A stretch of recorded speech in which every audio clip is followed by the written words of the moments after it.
Om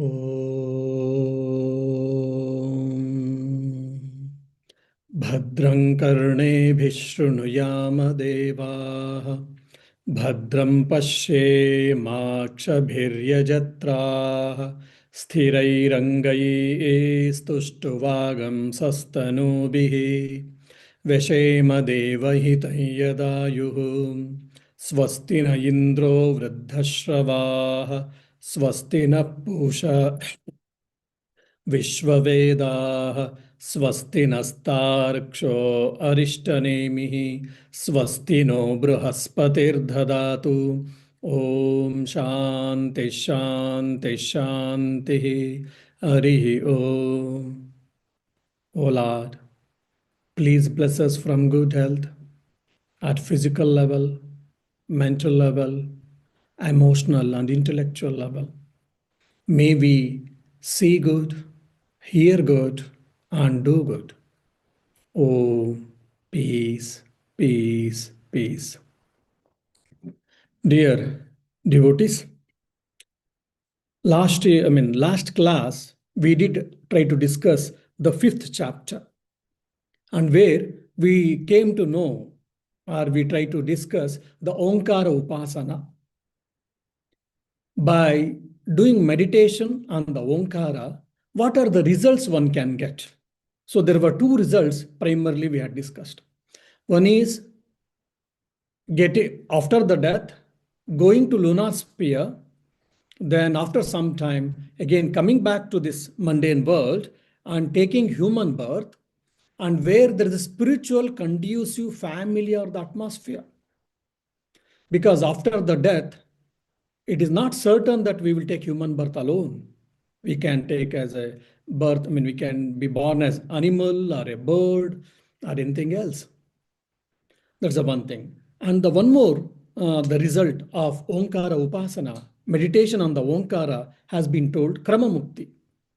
Krama Mukti means after the death, our subtle body goes to the Brahmaloka, the topmost world, and where after some time we do get the emancipation or the realization.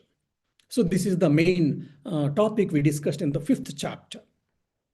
Now this is the 6th chapter, the last chapter of the Prashna Upanishad. So there are 6 questions, and each chapter is dedicated to one question actually. So basically 6 disciples, 1 teacher, and 6 questions. And 5 questions we have completed. Now 6th question we are supposed to see. And this particular chapter, 6th chapter, has got just 8 mantras. So, but it is a very important chapter because the Vedanta or the essence of Vedanta has been given in the 6 or 7 shlokas. What is the essence of Vedanta? The essence of Vedanta is nothing but the Brahma Satyam, Jagan Mithya, Jivo Brahmaiva Naparaha. Brahman alone is real, and the world is illusory or an appearance, and there is no essential difference between individual self and the Supreme Self. This is what the essence of Vedanta. Now, we will go to the 6th chapter. The first shloka, or the first mantra, the essence is what? There is a disciple called Sukesha Bharadvaja. He approaches the Guru Pipilada and he says, my dear, I was a prince called from kingdom, Kosala kingdom, prince from Kosala kingdom, his name Hiranyanaba is a proper name, of course, proper noun. He approached me and he asked, can you explain me who is that Purusha who is having 16 limbs or 16 parts? Now all are very, poetic usage actually. Mystical terms or poetical usage. So Hiranyanava asked me, but unfortunately I didn't know. But I told, sorry, I do not know. But he was thinking, since I am a learned person, I know the scriptures, and I'm a well-learned person, a notable person, he was thinking that probably I don't want to reveal the truth. Then he said, no, I don't know, and I really mean it. And why should I tell a lie? Because by telling lie, one will be destroyed. So since I do not know, I told him no, and he left. Now I am asking the same question to you, Raviat sir. Can you answer? Who is that Purusha made up of 16 parts or 16 limbs? So this is the essence of the first mantra. Let us try to see. अतहेनं Sukesha भारद्वाजः प्रपच्छ भगवन् हिरण्यनाभः कौसल्यो राजपुत्रो मामुपेत्यं मामुपेत्येतं प्रश्नप्रपच्छता षोडशकलं भारद्वाज पुरुषं वेत्थ तहं तमहं कुमा कुमारम् अब्रुवम् नाहम् इमं वेद यद्य यद्यम यदि अहम् एव विदुषं कथं ते न वक्ष्यामि इति समूलो वा येष परिशुष्यति यो अनृतम् अभिवदति तस्मात् तस्मात् न हर्यम् अनृतं वक्तुं स तूष्णीं रतमा रहं प्रव्रव्रज त्वं त्वा पृच्छामि कावासौ पुरुषो इति. So the overall meaning already I told. Now let us go little deeply. Ataha. Ataha means afterwards. What afterwards?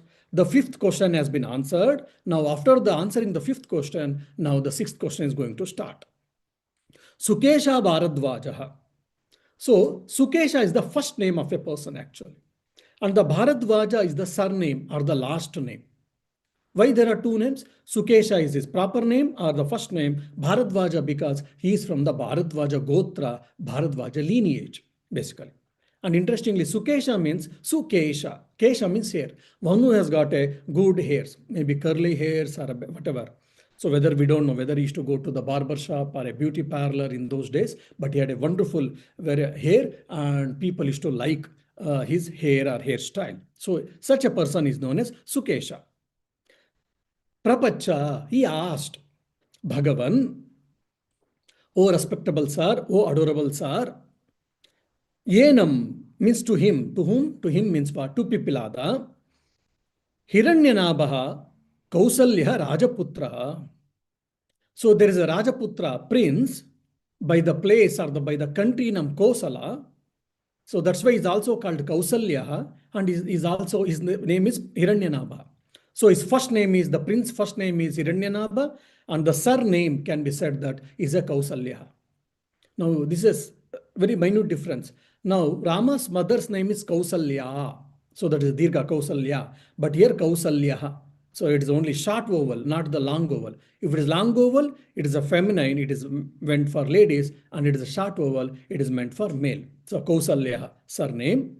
So he approached Mamupetya. Mam means here Bharadvaja. Bharadvaja has been approached.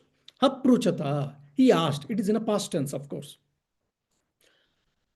So what did he ask? Yetam Prashnam Bharadvaja Vetta. Oh, Bharadvaja, do you know the answer for this question? What is the question? Purusham Shodashakalam Aham Abruvam. He asked that what is this Purusha who is made up of 16 parts or 16 limbs? Okay. Tam Hakumaram Aham na imam Veda. I replied to that prince, oh my dear prince, I do not know. So here we have to add, we have to understand, we have to imagine that because the Sukesha or Bharadvaja is already well versed in scriptures. So he's a notable man as a scholar, as a Pandit. As a result, the prince is expecting an answer from him. But when the Sukesha, when he said he doesn't know, he was probably thinking in a questionable way or in a different way. Perhaps Sukesha doesn't want to know me, doesn't want to tell me because I'm not from the upper caste or I'm not eligible probably.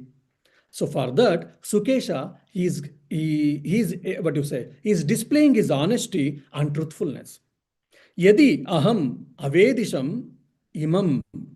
If perchance, if I had happened to know this great truth, my dear, you, whatever you intend to know, katam naha adaksham, why should I have not told you? Ya anrutam abhivadati.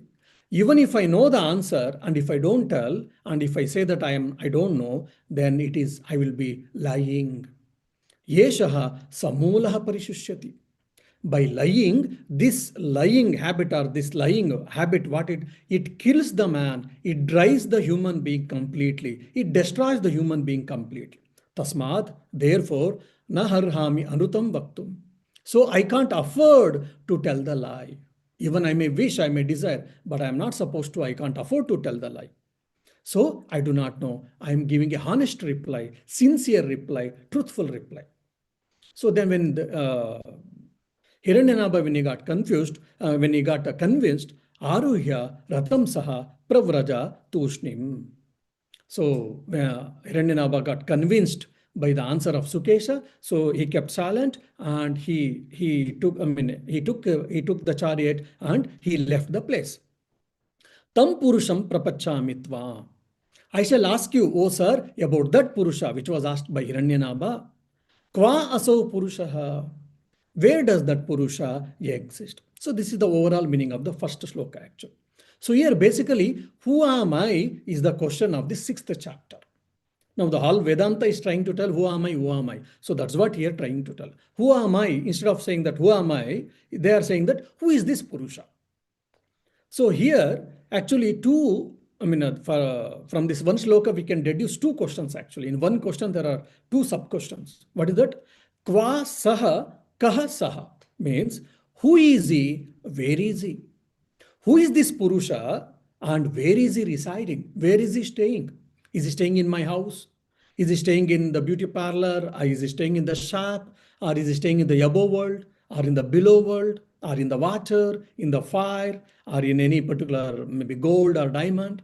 So where is he staying and what is he?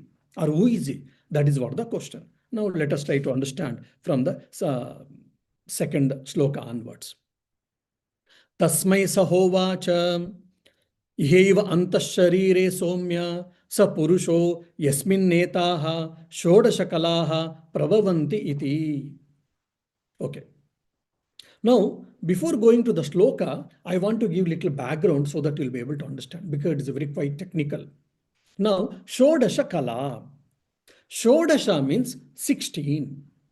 Kala means actually, if you know Sanskrit, Kala means actually art. Any type of art is called Kala. So here are 16 type of arts, 16 type of designs, or 16 type of techniques. Are they speaking? If they don't know, they can, think like this. No. Kala here means part or the portion. So Shodasha Kala means 16 parts or 16 portions. Okay. Now, this Shodasha Kala is being referred to the entire universe actually. That is the esoteric meaning one has to deduce. So if you straight away read the translation, you will not be able to get it. So that's where we need a tradition, a systematic approach of study we need it. So here Shodasha Kala, 16 parts is referring to the universe. The mundane universe or the empirical world or the manifested universe has been referred. Okay. So here Prashnopanishad is telling that the universe is made up of 16 parts. Okay.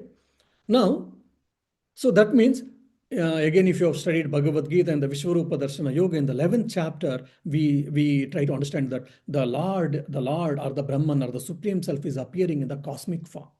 So here we have to understand the Brahman or the divine or the Supreme Self is appearing as this manifested world or this empirical universe. So that is we called Jagat Rupa Brahman. Means the Brahman or the consciousness or the Supreme Self is appearing or is manifesting as this universe. So what is the cause? Brahman. And what is the effect? World. So Brahman is the cause.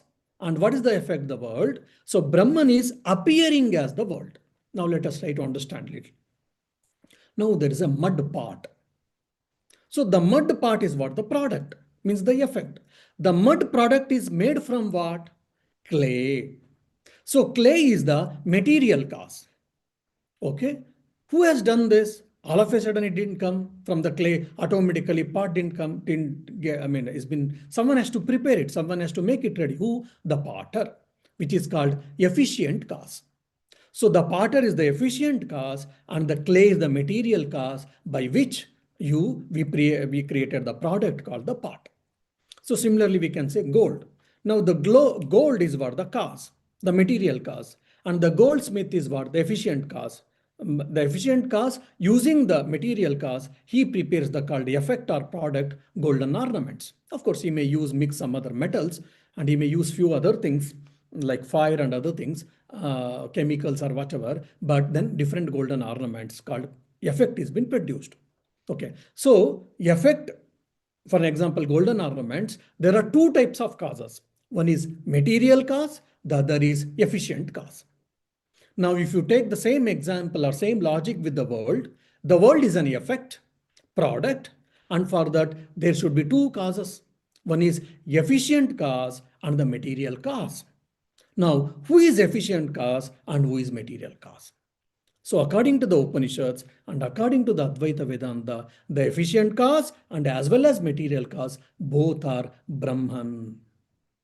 Brahman is what? The efficient cause, and the material cause is what? Maya. So Brahman and Maya are inseparable. Maya is the power of Brahman. So Brahman alone is the efficient cause and the material cause. Now, how to understand? So the Upanishads give the example of the spider and the web. Spider, it creates the web. We all know that. How it creates? From its own saliva.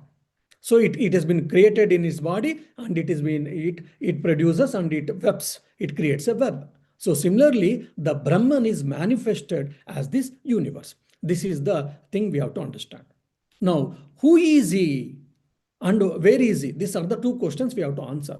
For that, in this second mantra, answer will be given. Who is he means he is Jagat Karanam Brahma. He is the cause for this entire universe. The whole universe has been manifested by the Brahman, or Brahman is manifesting or has been created as this universe. Okay. And where is he? He is in this world, and also is in me. When he is in this world, and also it also includes he is in me also. So who is he? Is the cause of this manifested universe, unmanifested universe also. And where is he? He is in this entire world. There is no place where he is not there, and he is also inside. There are so many stories. For example, one story like called Kanakadasa, who was the saint in the southern part of India. Once the guru, the teacher, wanted to make a test. He called all his disciples and he gave banana for individual disciple, and he said, look, the game or the competition is what? The test is what? You should go and eat this banana in such a place where no one should see it. And I will ask tomorrow the result.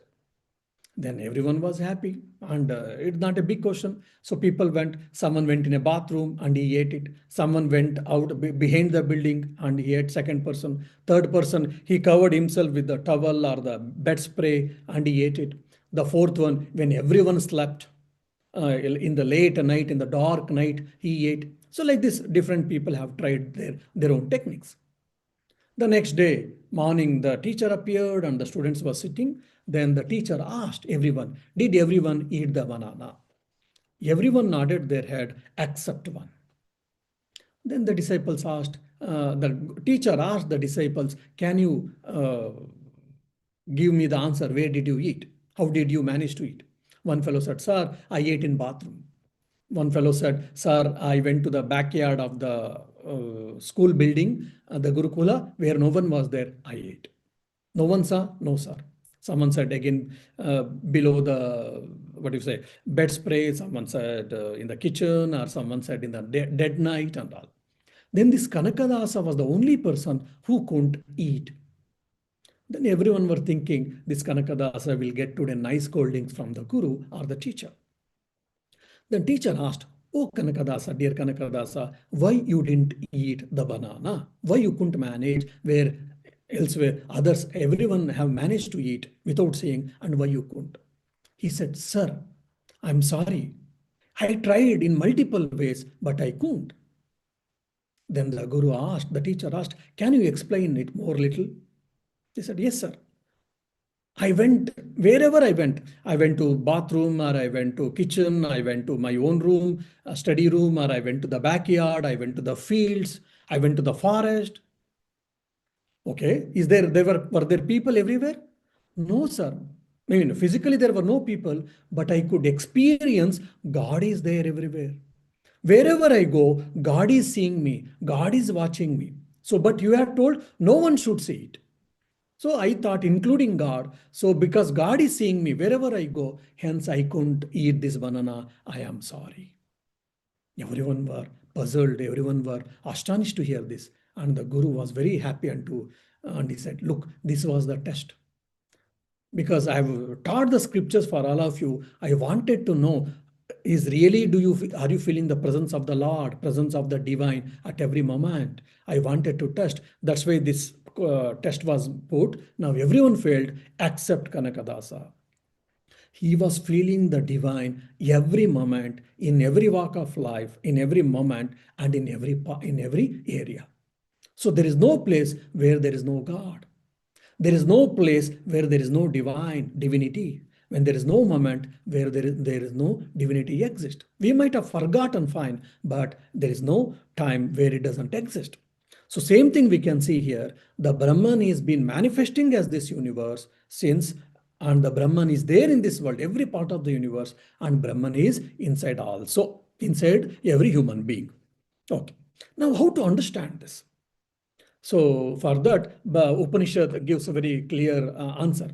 Yato va imani bhutani jayante, yena jatani jivanti, yat prayante abhi samvishanti iti. In Taittiriya Upanishad. What? From whom all living beings has been manifested or has emerged, in whom all living beings are stated, residing, living, and from whom all living, in whom all living beings, what do you say, shall unite. From whom all beings have been united, emerged, in whom all beings are living, are situated, from whom or in whom all living beings united, he is what? That Brahman. So how Brahman is the efficient cause and material cause of this universe, Taittiriya Upanishad gives a very clear picture. So now we should understand here, from the Purusha, the whole world has been manifested or emerged, and the whole world is situated in the Purusha, and the whole world goes back to that Purusha, including individual beings. Now, how this Brahman, the Brahman has been manifested as this world, if you ask me, I say sorry, care of Tattva Bodha classes. That is the reason many times when I hear people asking, I tell there is a methodology for every subject to study. There's a methodology to study maths, for a science, for a languages, and similarly there's a methodology to study Vedanta.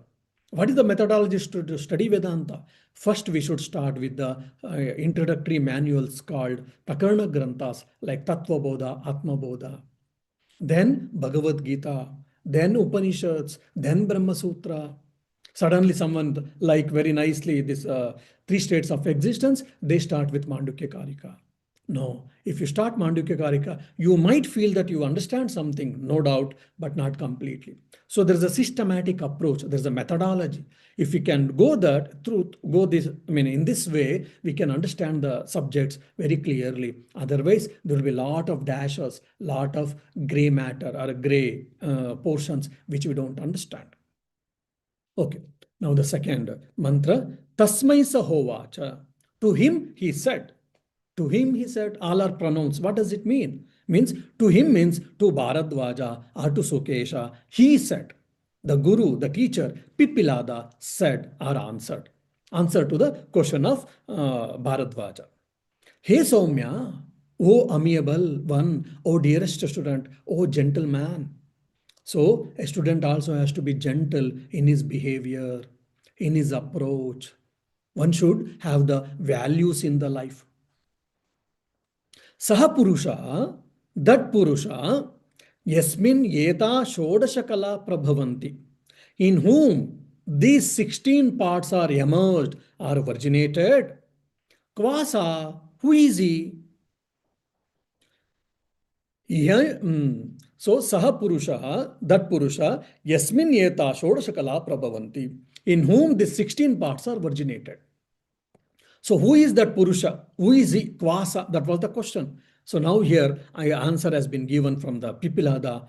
from whom, from that Purusha, the 16 parts are being emerged or originated. The 16 part, I will tell in the further mantras are there.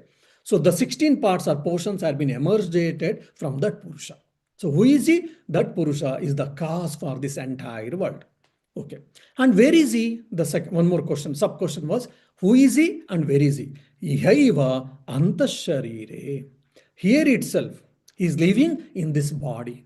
He is living in this body and is living in this entire universe. That is what the answer. So, where to seek the God? Where to seek that divine? Where to seek the supreme self? One can seek in the in the closed eyes like a yogi. In the closed eyes, one can see oneself, or like a gnani. In the open eyes, one can try to see in the every particle, or in every dust particle, or in every part of universe. For that, we have to prepare our mind. So, Kvasa Kahasaha. Where is he? Who is he? Both are been answered from the 16 parts are originated from that Purusha and is residing in the body. So, this is the second mantras, gist I am telling you, of course. So, that means one has to practice the experience of the Lord or experience of the self at every moment of life. I keep saying that we are consciously unconscious. We are consciously unconscious. Unconscious of what? Unconscious of oneself. Unconscious of who am I? I am that indestructible eternal self. Then the question may come, okay, Swamiji, the moment okay, we have understood, the moment we start feeling that, what happens? The moment when we start, when we feel, when we experience, even forget about experience, even when we start feeling that I am that self, I am not the body and mind, I am that self. I am not the body and mind, I am that self. You need not to repeat it, but if you keep on remembering it, keep on consciously, if you are thinking about it, you may continue your work, continue all your actions, but if you are conscious of it, then what happens? The restlessness of the mind comes down first and foremost. The second is unnecessary getting agitated. Our mind gets agitated by different type of reactions from the people, or from the our own self, or from the situations. That comes down. Second. The third is I will start looking this whole body and mind as an instrument, and I don't get attached. The third. And the fourth is it is so easy to control all our desires, thoughts, instincts, emotions. Why? Because when I say that, when I think that I am that self, indestructible self, I am not the body and mind. And now, if a thought is going in your mind, then what happens? You will start observing that as an instrument. For example, I am sitting in the railway station, or I am sitting in the airport. Some people are coming and going. So many people are coming and going. I am seeing all of them, but no impression has been created in my mind, more or less. And I am not perturbed. But if some friend comes, some enemy comes, then immediately I get perturbed. Immediately there is an impression created. Why? Because I have been attached. My thought, my mind gets attached to that person, either through attachment or aversion, both friend or enemy. So similarly, when thought is going in my mind, passing over the mind, if I can take as a witness mode, then the thought will lose its power. Thought will subside. Thought will not have any more power because I am not attached. So all these beautiful things are being produced. And this is what we say mindfulness. When you are mindful, we can control our life, we can build the quality of our life, our sleep quality becomes better, our life becomes better, we can enjoy the life, we can experience the good things in spite of having problems or having challenges.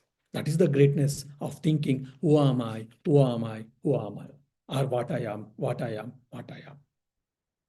Okay, now, so who is he or where is he has been answered. In the third mantra, the creation has been explained. Now let us try to understand. Sa iksham chakre kasminnu aham utkranto bhavishyami kasmin va pratishthasyam iti. Okay, again, before going to that, just I will give a little background for the third sloka. Now, the whole process of creation has been explained. Now, Brahma Satyam Jagan Mithya Jivo Brahmaiva Naparaha. This is the essence of Vedanta, as I told beginning of this talk. What is that? Brahman alone is real. and the world is an appearance, and there is no essential difference between individual self and the supreme self. Okay. Now, Brahman alone is real, we told, I stated. What is this Brahman? The Brahman, they are using the synonym called Purusha here. In the Mundaka, they use the word Akshara, and in the Prashna Upanishad, at right now, they're using the word Purusha. So, Brahman, Akshara, Purusha, Atman, all are synonyms. So, Brahma Satyam. So, Purusha is Satya. Purusha alone is real. And who is that Purusha?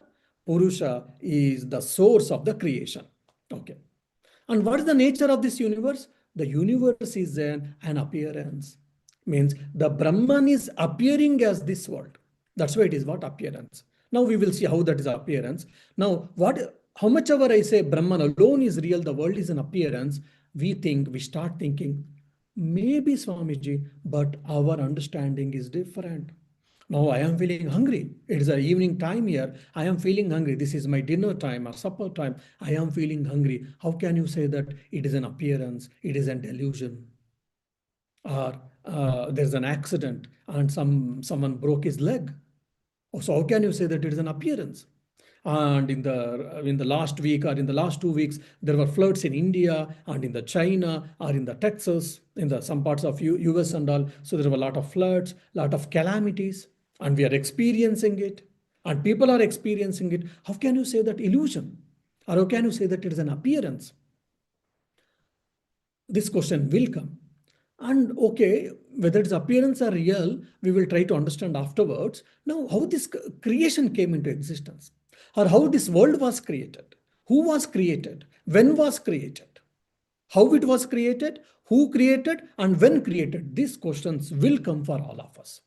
Now, who created? Brahman created.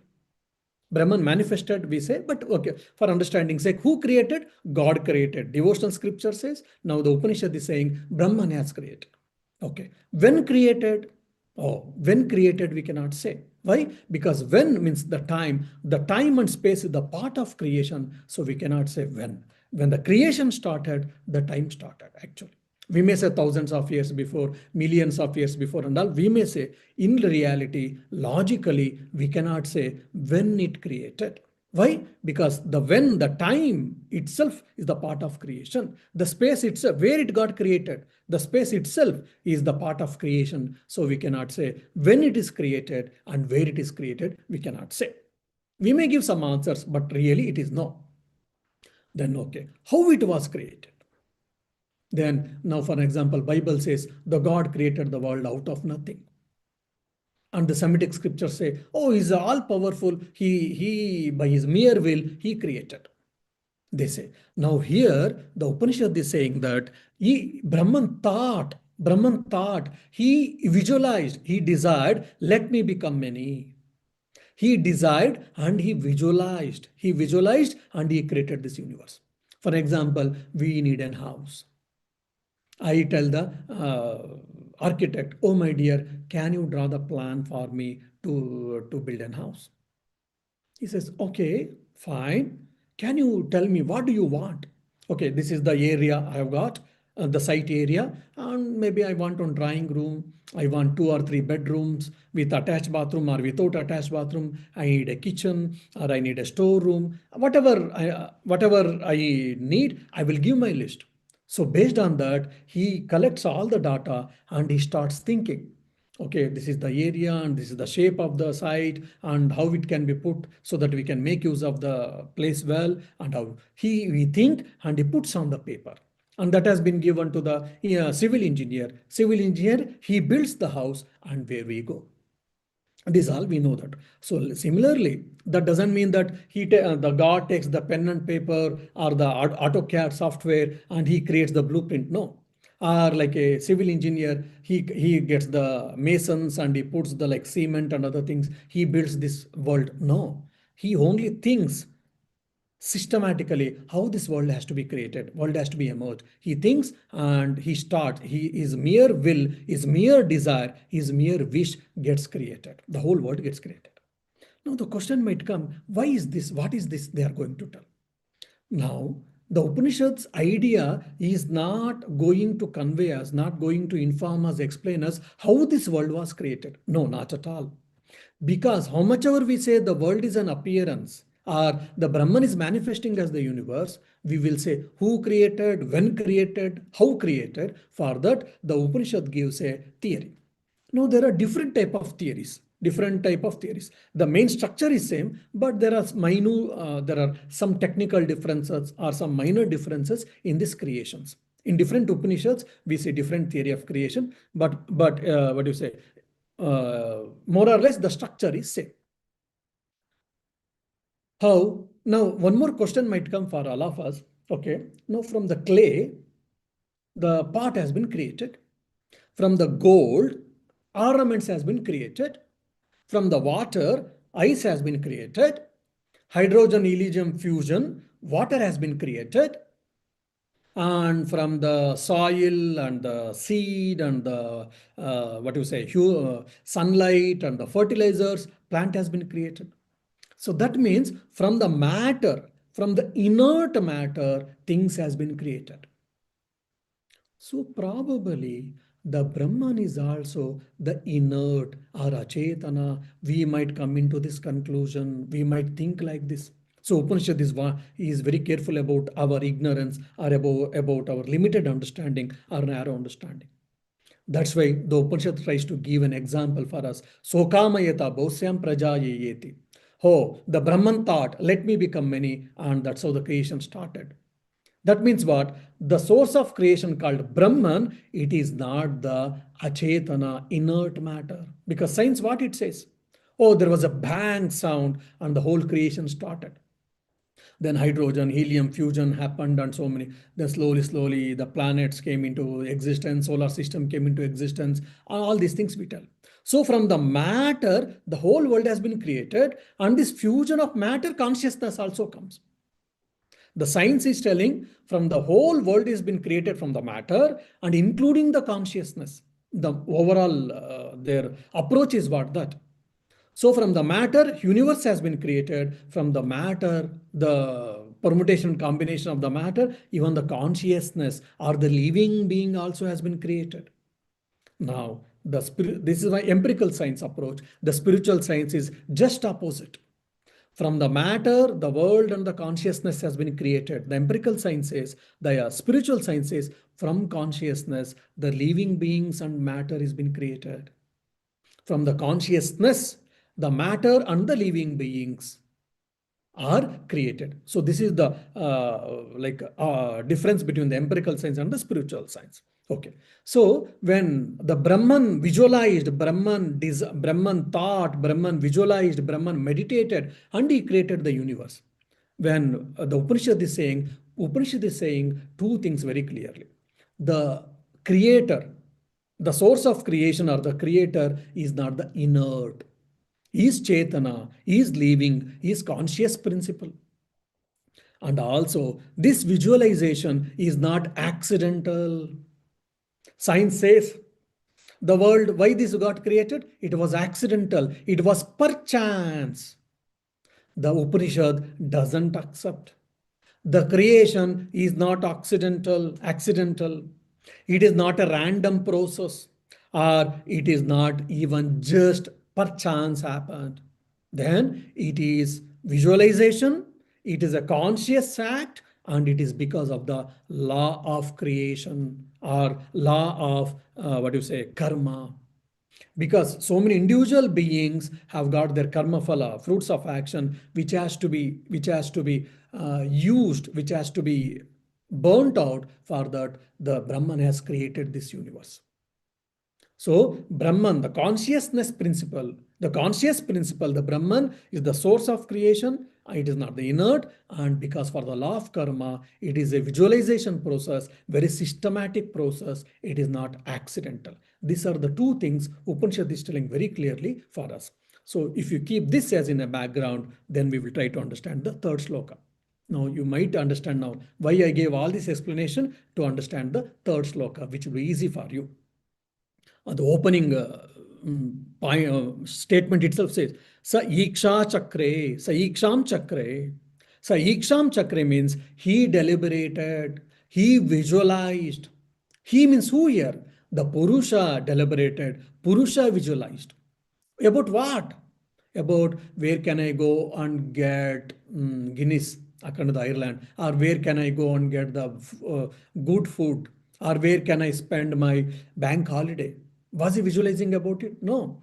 Here Purusha visualized about the creation. Saha Iksham Chakre means he visualized, means Purusha visualized about the creation.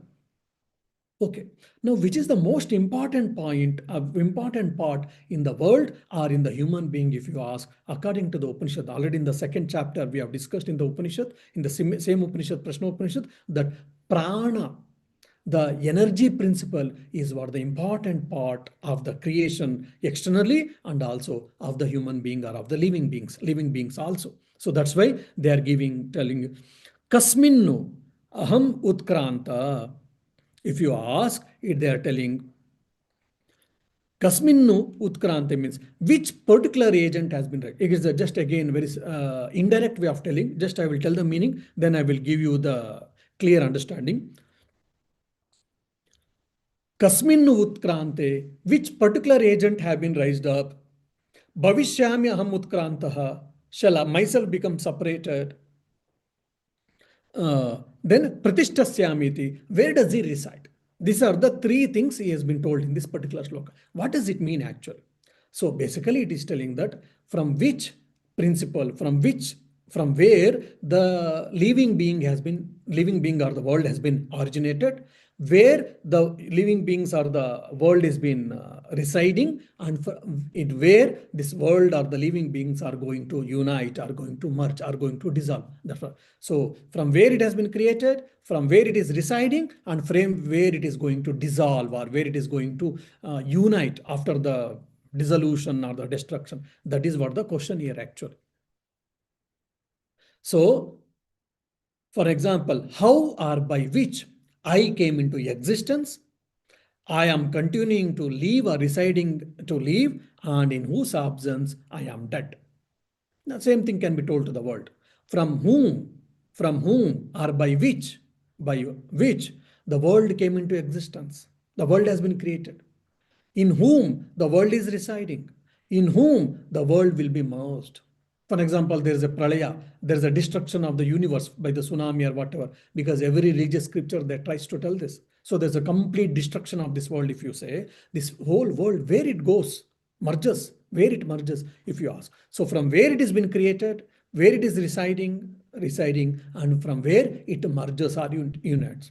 So either the living beings or the inert matter or the mundane world or the empirical universe, both from where it has been created, where it has been residing, and where it will be unite. That is what the thing, and that is what the prana. Kasmin va pratishtante, where it has been established, and all. This is the question. For that, we have to supply the answer prana tattva. From prana tattva, the things have come into existence. In the prana tattva, they are living. In the prana tattva, they get united. Now, if you are following my arguments very closely and sincerely, very minutely, you will understand. Swamiji, just before, sometime before, you told from Brahman, Brahman or Purusha, the whole world come into existence. In the Brahman or Purusha, it is residing, and in Brahman or Purusha, it goes and merges, you told. And now you are telling prana. What is this confusion? Are you clear at least first? Say, yes. So prana is the first manifestation. So the prana is the first manifestation of the Purusha. That's why in the prana it is residing, it has come out, or it is, what do you say, it subsides. That's what they tell. Because that is the first manifestation. From according to that, the Upanishad is trying to tell. Okay. Now in the fourth mantra, the Guru or the Pipilada is going to give the 16 components, 16 parts by which the Purusha is made up of. The Purusha is made up of 16. What are they? Just I will name them. Then in the next class, we will try to discuss the theory of creation. Shodasha Kala, 16 parts, 16 components, or 16 items. What are they? So, one is, it can be divided into three groups actually. One is external group. External group consists of 9 items or 9 parts, 9 portions. What is that? One is Panchabhutani, 5 elements. What are the 5 elements? Space, air, fire, water, and the earth. Five elements by which the whole world is made up of permutation combination of these five elements. Then loka. Loka means world, not the 14 worlds, just world means universe basically. Then annam. Annam means food, any type of food. Then the viryam, the energy or the nutrition which we get from the food. Then the nama, name, because name is also important. Without name, we cannot have any conversations, without we cannot any correspondence or dialogues or whatever. So the external group has got 9 components, 9 parts. There are 5 elements. Then sixth is world, seventh is food, eighth is nutrition, ninth is name. Okay. Then the second group is internal in nature. There are the three. One is prana, the second is manaha, mind, prana, life principle, manaha, mind. Third is indriya, that is sense organ. Or sense organs actually are 10, but they are taken as one group, so they have just taken as one actual. So 9 items external, 3 items internal, and 4 items, 4 parts or portions are from the scriptural point of view. Shastrani, they say. The group name is called Shastra. Means what are the 4? One is mantra. Mantra means your Vedas or any scriptures you can take. Mantra, then karma, action, then tapas, austerity, penance. Fourth is Shraddha, faith. Now you may say 5 elements, okay, food you can say, nutrition you can understand, prana you can understand, manas you can understand. What is this tapas and shraddha, Vedas? Why all these things? Something we are not able to understand.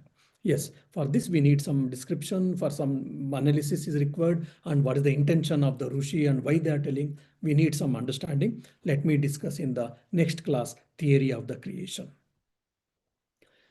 Om Shanti Shanti Shanti. Harihi Om Tat Sat. Shri Rama Krishna Arpanamastu. Yeah. Any of you got any questions? You got anything? Yes, Maharaj. My question would be related to a little bit of physics. You mentioned, Maharaj, that when a body gets destroyed, it goes to the source where from it got destroyed. So in physics, we say mass cannot be destroyed. Yes. Mass is converted into something. Yes. Energy, be it energy, be it something. Yes. So how do you define that it goes and meets the source then? Yes, that's a beautiful question. Now, then the whole theory of creation you should know, then only you'll be able to understand. So now the Vedanta gives a theory of creation. How it gives?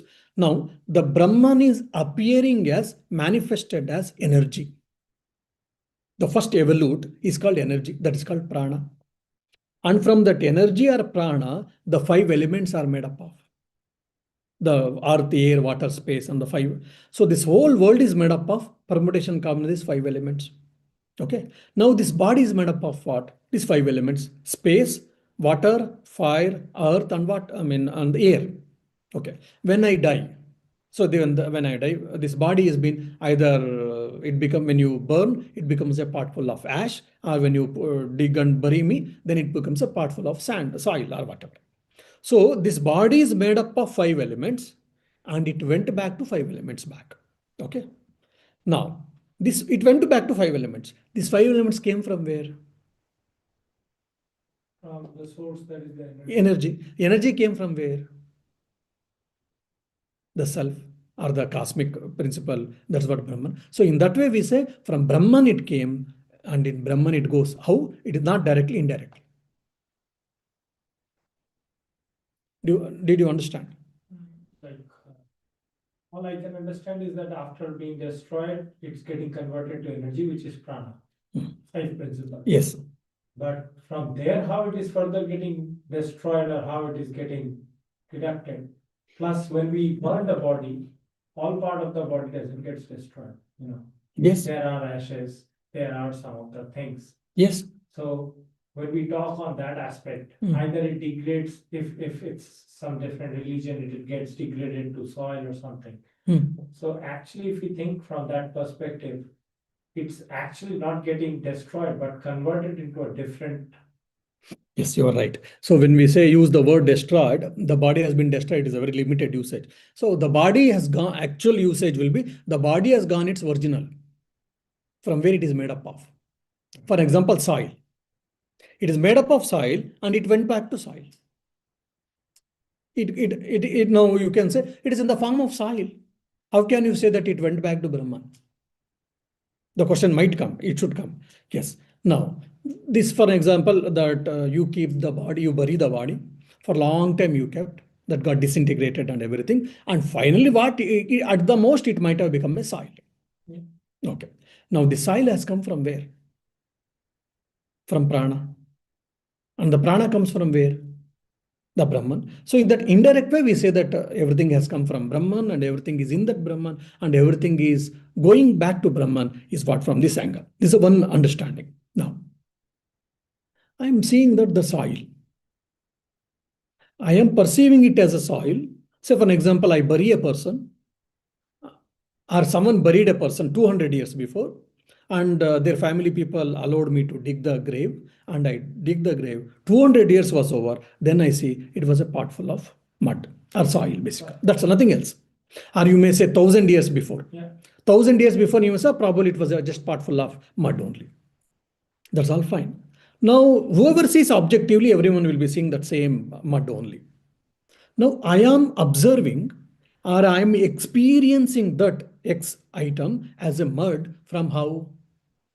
From your eyes. Okay. Now, for discussion sake, our eyes got some special power. Where we now, but right now we cannot see atoms. To see atoms, we need a microscope. Now, by the evolution of the creation or by the God's grace or whatever, I get a special power where I can see even atoms from this naked eye. Then, will you be able to see that mud as a mud even now? You'll be able to, you will be seeing that, oh, the atoms are very closely connected one to each other. Whatever you were saying soil, now it becomes atoms. Then when I ask you, okay, you go a little more deep. Oh, they are nothing but atoms, protons, neutrons, electrons. Then I ask you to go a little more deeper.